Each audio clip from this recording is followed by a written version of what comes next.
영상 시작 전에 리플 보유자분들께 정말 도움이 될 만한 정보 하나 짧게 말씀드리겠습니다.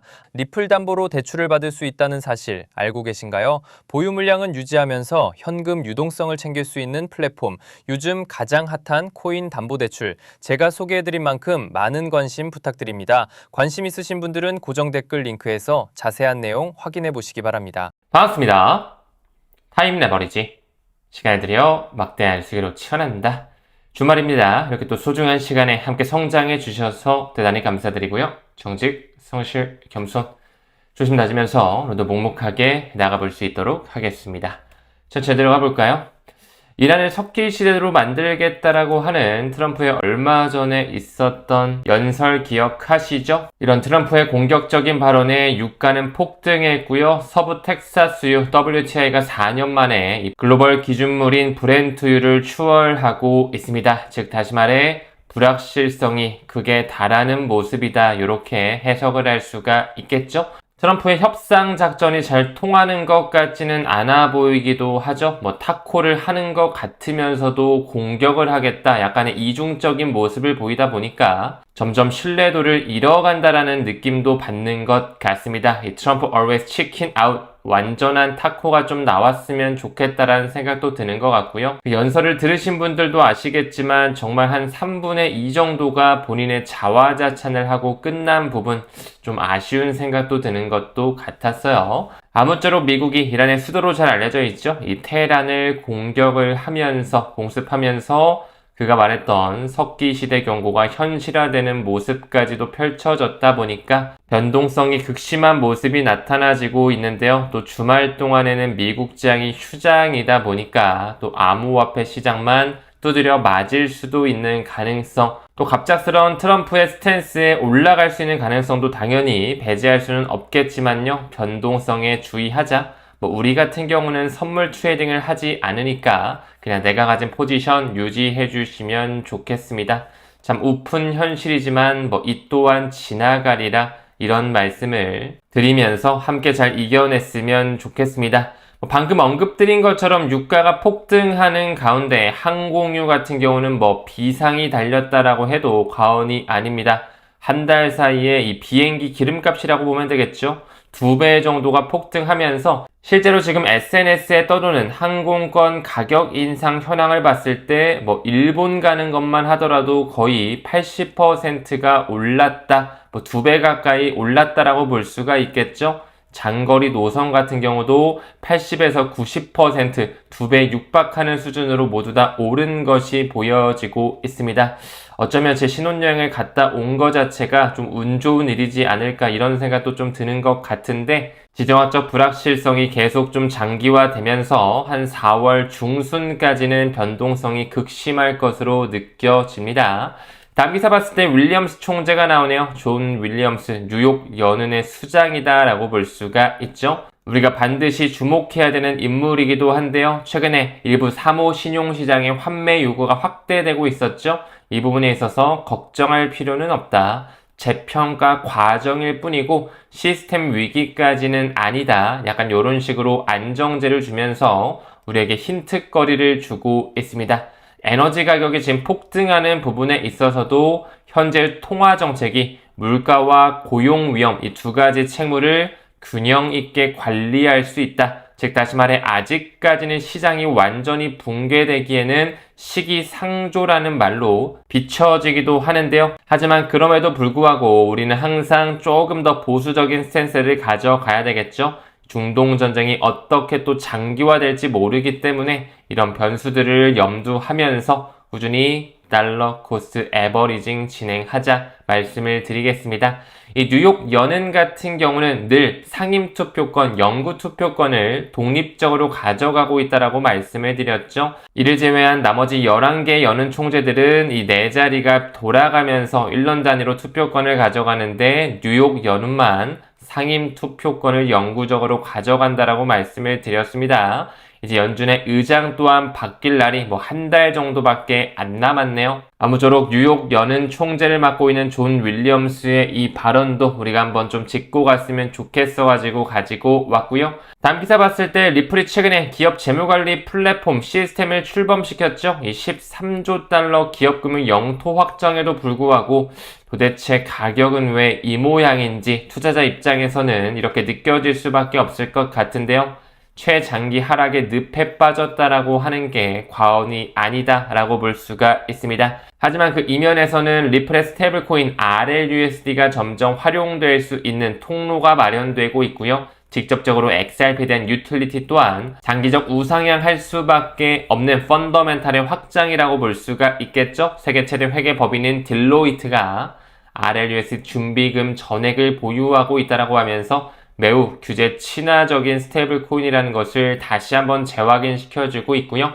리플의 공식 홈페이지에 이 투명성 보고서를 미루어 보더라도 3월 말 기준으로서 한 14억 달러 정도 주조가 됐고 리저브 펀드 준비금을 역시 그를 상회하는 굉장히 안정적인 수치로 100% 이상 가지고 있다. 즉 다시 말해 유통량을 웃도는 준비금을 확보하고 있다는 게 딜로이트에서 감사로 완료가 됐다라는 걸 다시 한번 체크할 수가 있습니다.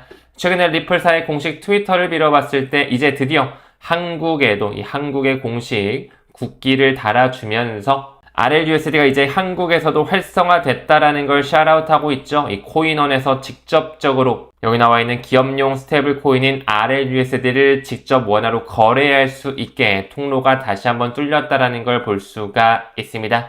여기 나오는 것처럼 이 모대 거래소인 코인원에서 RLUSD가 완전히 상장돼서 거래가 진행되고 있는데요. 지금 현재 코인원에서는 기간 한정으로 연 10% RLUSD를 가지고 있을 때 홀더 지원금이 나가고 있거든요. 제가 봤을 때 이 정도 혜택이면은 코인원 쓰시는 분들은 그대로 진행하시면 좋을 것 같고 안 쓰셨던 분들은 이번 기회에 코인원 까셔가지고 이 지원금 이자를 받으면 어떨까 좀 생각이 듭니다. 업비트가 K뱅크와 연동이 되고 빗썸이 국민은행과 연동이 된다면 코인원 같은 경우는 카카오뱅크와 연동되는 5대 거래소, 닥사 거래소 중 하나이죠. 지금 현재 RLUSD를 내가 코인원에서 가지고만 있어도 연 10%의 혜택 이자를 받을 수 있는 것이거든요. 하지만 1인당 최대 3,500RLUSD만 가능합니다. 지금 현재 환율이 워낙 높기 때문에 3,500달러면 대략 한 520만원 돈 정도가 되죠. 지금 원달러 환율이 굉장히 안 좋은 상황에 있기 때문에 내가 만약에 여유 자금으로 500만원 돈 정도가 있다라고 하면 굳이 원화로 가지고 있을 필요가 있을까요? 차라리 코인원 깔아가지고 코인원에서 이 RLUSD로 500만원 바꿔가지고 내가 약 29달러 정도를 이자로 받는 게 어떨까? 이렇게 생각이 듭니다. 여기 나오는 것처럼 매월 약 29 RLUSD 수령이 가능하다. 이 환산했을 때는 한 45,000원 돈 정도가 되거든요. 매우 좋은 이벤트니까 참고로 봐주시면 좋을 것 같습니다. 혹시라도 코인원 아직 가입 안 하셨으면 제가 고정 댓글에다 추천인 코드 넣어서 수수료 혜택도 받을 수 있게끔 도와드릴 테니까요. 고정 댓글 잘 확인하셔가지고 이번 이벤트 선착순으로 진행된다라고 하니까 참고해 봐주셔도 좋을 것 같습니다. 넘어가 볼까요? 서클사가 나오네요. 비트코인 랩핑 자산으로서 CIR, 서클의 CIR BTC를 공개했다. 그러면서 토큰화 시장의 진출에 한 발자국 더 발을 내딛고 있다라고 볼 수가 있겠죠. 일단은 이 CIR BTC 같은 경우는 이더리움 메인넷과 서클 산하의 아크 네트워크에서 출시될 예정이라고 하는데 앞으로 또 어떤 블록체인을 지원하는지 면밀히 살펴봤으면 좋겠고요. 또한 코인베이스가 이번에 미국의 통화감독청이죠. OCC의 신탁회사 조건부 승인을 받았다. 제도권 금융 행보에 대한 가속 페달을 밟고 있다. 이렇게 볼 수가 있겠죠. 그래서 코인베이스가 이 스테이블 코인도 발행을 하고 있을 뿐만 아니라 토큰화 증권 사업에도 이제 더 박차를 가하고 있구나. 이렇게 가지면서 금융 서비스 확장 기반을 마련하도록 이 통화감독청의 조건부 승인을 받았다. 사실상 리플 같은 경우도 과거부터 내셔널 트러스트 뱅크 신청을 하면서 서클과 피델리티, 비트고 팍소스와 함께 OCC 신탁은행 조건부 승인을 받았죠. 지속적으로 전통 금융과 블록체인이 융합이 되는 듯한 모습이 이루어지고 있습니다. 방금 언급드린 코인베이스라든지 서클 같은 경우는 사실상 USDC를 발행하고 수수료를 가져가는 부분에 어느 정도 사업을 같이 영위하고 있죠. 그 부분의 일환으로 이 데이비드 푸스 같은 경우가 바로 이 서클사의 시니어 어드바이저를 맡았던 이력이 있고요. 그가 센터 컨소시엄을 이끌면서 지금 현재는 RLUSD의 자문위원단 명단에 올라와 있다라는 거. 사실상 리플이다, 서클이다, 코인베이스다. 뿌리가 크게 다르지가 않습니다. 또한 리플 같은 경우는 연준의 마스터 계좌 적금 가능성도 조금씩 열리고 있죠. 최근에 크라큰에서 승인을 받았던 것처럼 리플의 페드 마스터 어카운트 역시 완전한 승인을 받을 때까지 우리는 천천히 가격 많이 내려와 있으니까 DCA 하면서 수량에 집중했으면 좋겠고요. 다시 RLUSD 잠깐 언급드리면 지금 현재 이 블루칩 신용평가 기관 중 하나죠. 스테이블코인 신용평가 등급에서 가장 높은 등급인 A등급을 받고 있다. 매우 신뢰받고 있는 스테이블 코인이자 아까 언급드린 것처럼 이미 세계 최대 회계법인 딜로이트에서도 꾸준한 감사를 받고 있다는 거 매우 고무적으로 말씀을 드릴 수가 있습니다. 다음으로 리플 프라임 역시 글로벌 신용평가사에서 BBB, 트리플 B 투자 등급 획득을 받으면서 점점 더 몸집을 키워나가고 신뢰를 얻어가는 과정에 있다. 이렇게 볼 수가 있겠죠. 히든로드를 완전히 인수하면서 리플 프라임으로 리브랜딩을 했고 점점 프라임 브로커리지 사업이 확장되며 현재 자산 규모 390억 달러로 증가하는 추세에 올려져 있습니다. 시간의 지남에 따라서 리플 페이먼트가 점점 더 여러 가지 플랫폼에 꽂히게 되고요. XRP의 가격 상승은 장기적 우상향 패턴, 스위치가 하나씩 켜지고 있다는 걸 반드시 인지해 주셨으면 좋겠습니다. 왜 월스트리트의 전문 분석가인 린다 존스가 리플을 새로운 연준의 시스템이라고 이야기를 하고 있는지 다시 한번 생각이 드는 대목인 것 같네요. 금일 영상은 여기서 마무리 짓고요. RLUSD 꼭 코인원 통해서 이자 받는 것 이벤트 참여하셔가지고 원화보다는 달러로 여유 자금을 가지고 계시길 권장드리겠습니다. 제가 고정 댓글에 이벤트 상세 내용이랑 초대 코드 올려놓을 테니까요. 참고해 주시고 건강하고 행복한 주말 보내시길 바랄게요.